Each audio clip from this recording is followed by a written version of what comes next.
বাংলাদেশকে নিয়ে যতই ষড়যন্ত্র করা হোক না কেন, বাংলাদেশের সাধারণ মানুষ স্বাধীনতা সার্বভৌমত্বের প্রশ্নে কোনোভাবেই বিদেশি কোন শক্তিকে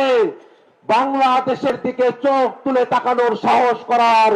কোন সুযোগ দেবে না। ভাইরা আমার,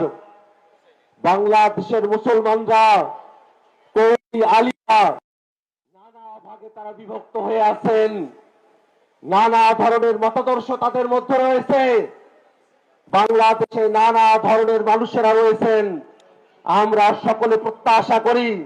এই বাংলাদেশকে যদি এগিয়ে নিতে হয়, বাংলাদেশের স্বাধীনতা সার্বভৌমত্বকে রক্ষা করতে হয়, বাংলাদেশের সকল মুসলমানকে,